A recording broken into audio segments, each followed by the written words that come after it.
G'day and welcome back to the channel, Ginger Ninja's Movie Reviews. I am the Ginger Ninja and these, of course, are my movie reviews.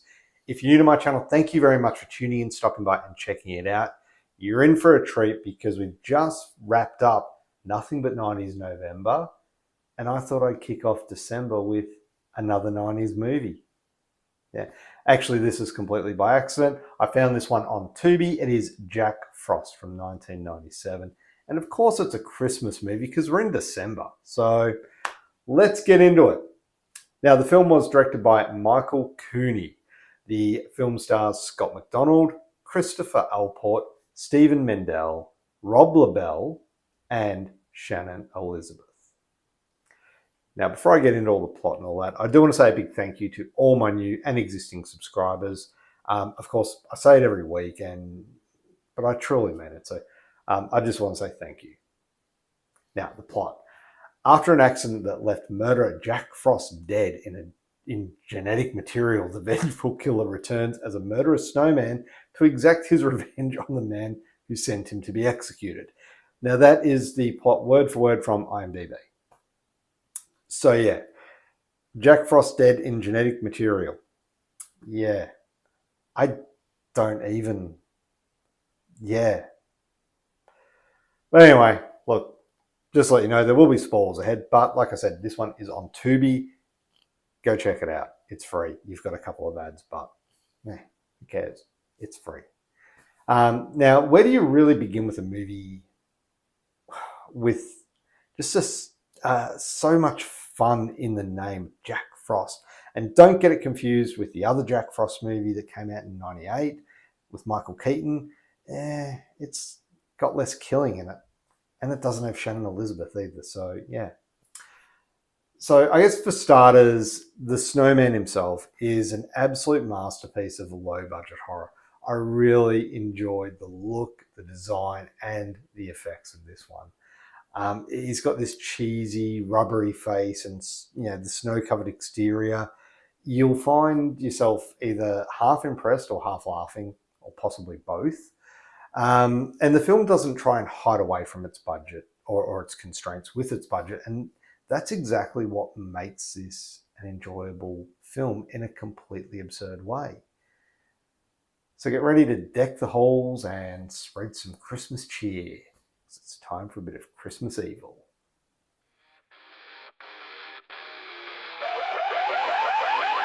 Like Big Bushy, DJ Ninja on the prowl, smacking on pretenders with a salty caramel growl. 60-second flicks, reviews hotter than the sun. Sword master, underwater battles never done. Vodka shot, steady hand, cold as ice. Critics in the crosshairs, he don't think twice. Movie scenes dissected, sliced with precision. Beard game strong, legendary vision. DJ Ninja, barrel pristine. Voice flashing waves, no denying he's a king. Salty caramel lessons, leaves him in awe. Movie review, assassin laying down law. DJ Ninja, barrel pristine. Voice slicing waves, no denying he's the king. Salty caramel essence, leaves him in awe. Movie review, assassin laying down law. Bear oil prep, ready for the fight. Where the sharks afflicts, he conquers the night. From silver screens to ocean depths below, Ninja Ninja reigns, that's all you gotta know. Bear oil stash glistening in the light. Mixed vodka with knowledge crafted in sight. Shark fin haters, they scatter for sight. Ninja Ninja's wisdom, looking dynamite.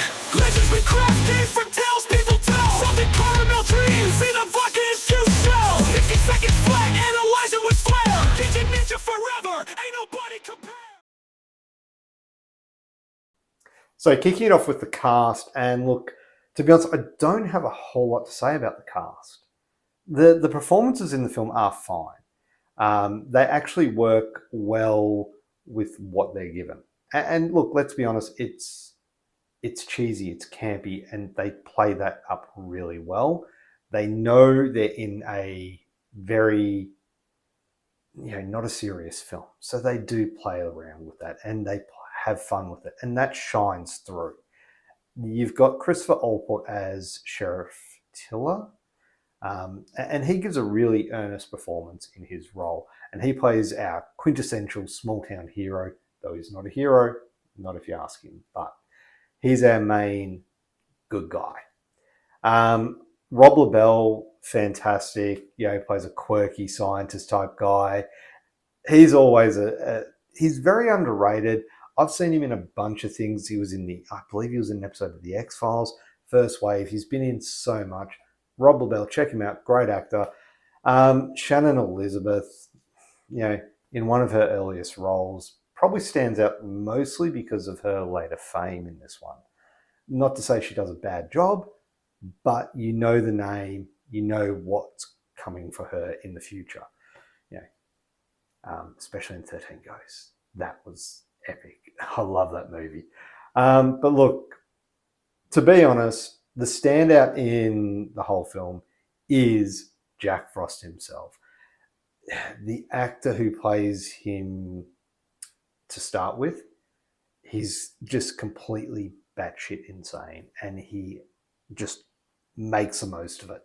He's got this crazed look, this demented smile. It's just perfect as a psychotic killer. Although it does make you wonder how he blended in with townsfolk and things like that on his murder rampages. But anyway, plot holes.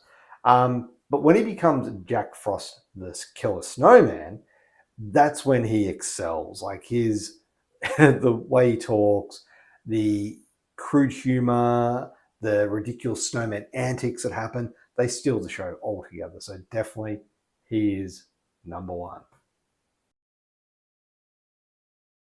Now onto the directing and the writing. And Michael Cooney, who also wrote the screenplay, directs with an almost gleeful lack of restraint.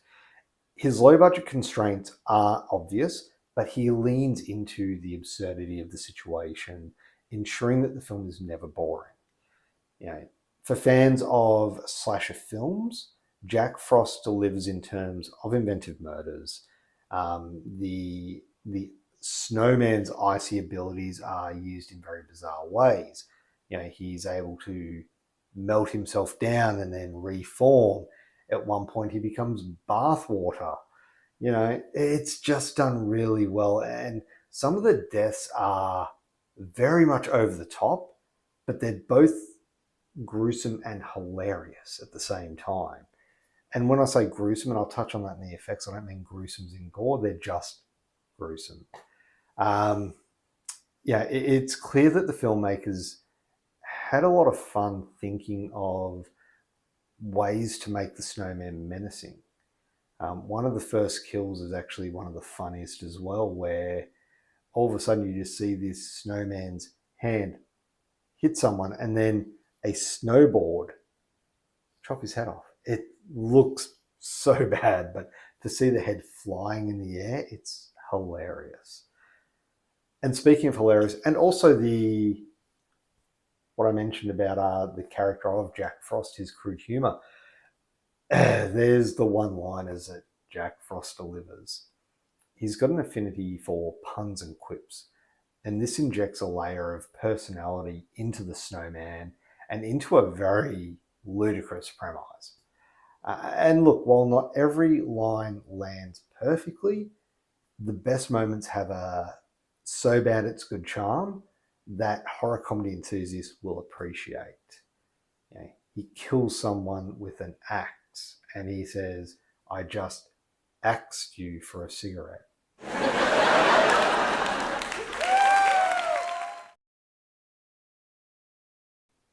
So now on to the special effects. And look, the special effects are delightfully terrible in the most fun way. Like, what can I say? The snowman looks like something that would have come to life in a low-budget Halloween special. Like, it's funny. It looks good, though. Jack Frost's snow-covered visage is clearly it's either a rubber puppet or a very, very cheap CGI creation, but if it's CGI, it's done really well. But it's one of those, again, so bad it's good situations where the ridiculousness of the design only adds to the fun. The film has no illusions about being scary, and it instead leans into the absurdity and craziness of the situation, with Jack Frost making wisecracks between grisly murders. So it plays that up, and that's clear in the effects as well. You know, when it gets towards the end and Jack's mouth opens and he's got these icicles as teeth. That looks amazing. Like I want to say the icicles, the clear blueness of them, just outstanding. Outstanding. So now on to rewatchability. And if you ask me if I'd seen this before, I would say yes, I have seen it before. But I actually don't think I had. I think this was actually a first time watch because for some reason I don't recall seeing this at all. Am I glad I watched it? You betcha. This film has the right parts of cheese and charm that make it work. So will I rewatch this? Yeah, I will. So overall, for fans of campy horror and schlock, it's a right as good time. It embraces its flaws as part of its charm. And charm is a word I've used a few times in this review because this film has charm oozing out of it. It's just a fun time. So if you're a viewer and you're looking for something with a cohesive narrative and genuine scares, you're looking in the wrong place. This movie has a bit of a cult status and it speaks to its niche appeal. And it's best enjoyed with, a group of friends who can laugh along with its absurdity.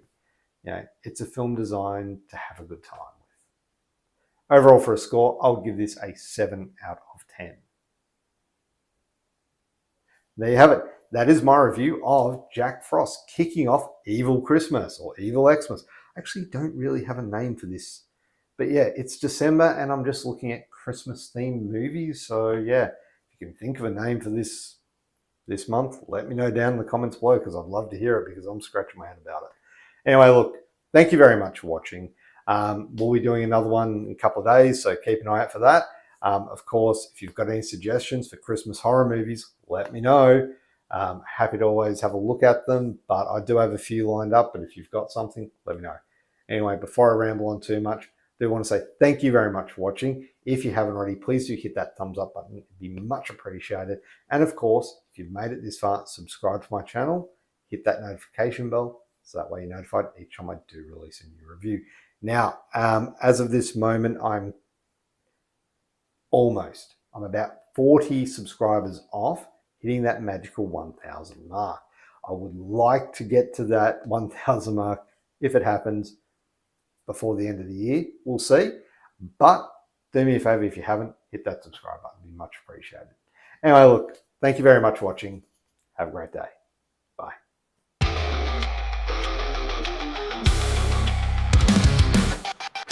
In the shadow sharp as a blade, 60 seconds in like a fast-paced raid. The energy is breaking down the plot. Vodka shots, taking aim at the big shots.